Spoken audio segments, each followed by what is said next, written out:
So we're going to meet with radio, who we do a lot of advertising campaigns with in terms of radio and social media or digital media, full stop. So we've got a meeting with them just round the corner here in Glasgow. But yeah, so we're going to basically negotiate the new packages going forward. So we'll see how it goes. My name's Scott Ewart. This is not a vlog for me to go on about to say how good I am or this is what I do. This is purely a journey for me.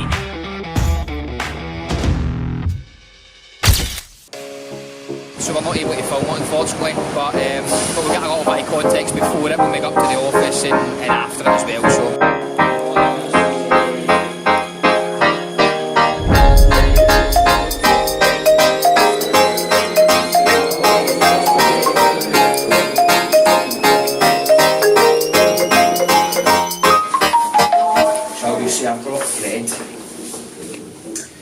With us today, so digital media. We had a conversation about media, about our stats for digital media and our sort of engagement levels and click-through rates and cost per lead, etc., for one of our legal companies that we've got interest in, and they were actually surprisingly very good.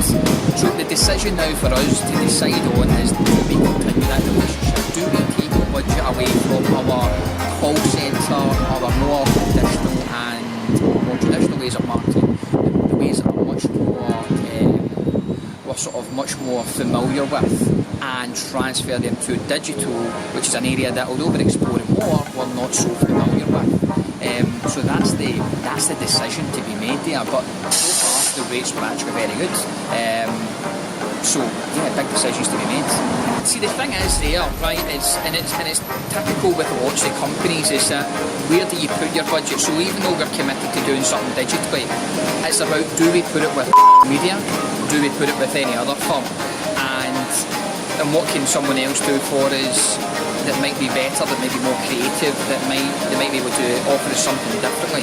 And that, more than do we put our money into digital because we will, it's do we put it the way of media versus someone else. And naturally, because we're doing much more online and much more digital work with the vlogging, we're actually starting to get much more attention and we're getting more people reach out to us.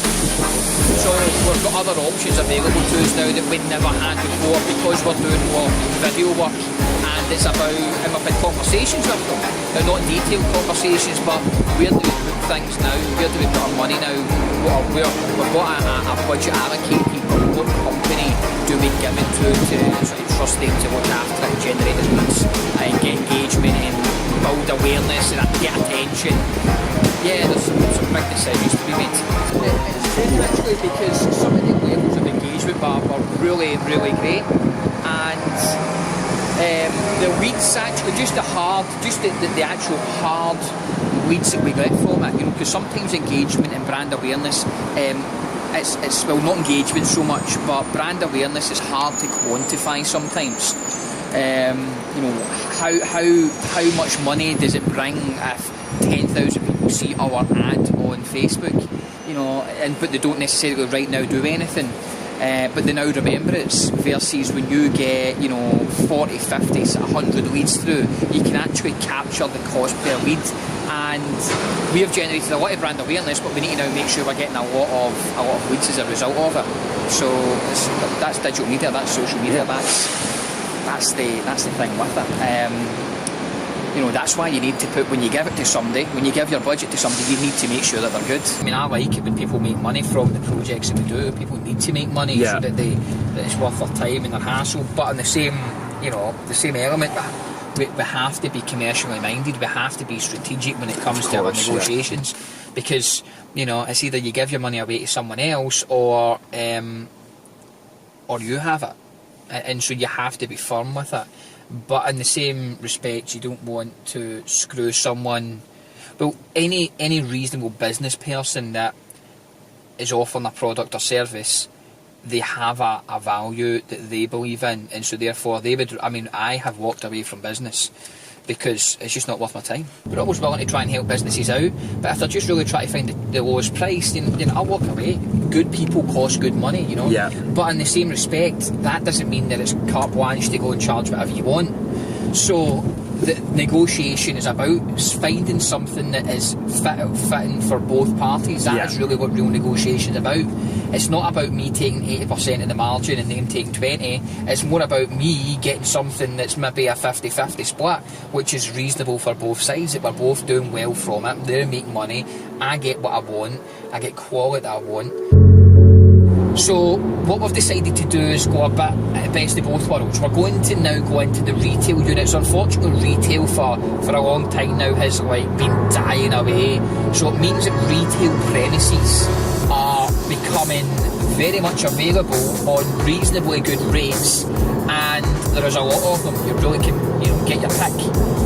So we're now going to split our office and main HQ up, split our team up, allocate them into relevant offices, probably based on where they live, what's easiest and closest. We will still have all our marketing operations in the back office of these retail premises, but we'll get away from this expensive city centre location which we're in right now, and we'll go into more retail units, where now we'll have more on the street awareness, brand awareness within these communities. Now even if we got 2 people walk by a month that started to come into the shop and ask for questions, it would be 2 more than we currently get. But it would actually potentially fit 3 shops, because of the value of city centre space, it would afford us to get 3 locations for what we're currently paying. So this is not a cost saving exercise, this is about scaling, and it won't actually cost us anything. So there we have it for another episode of Weekly Business Talk. I hope you enjoyed it. Go and smash that like button or subscribe if you want to see more videos. But just one final comment.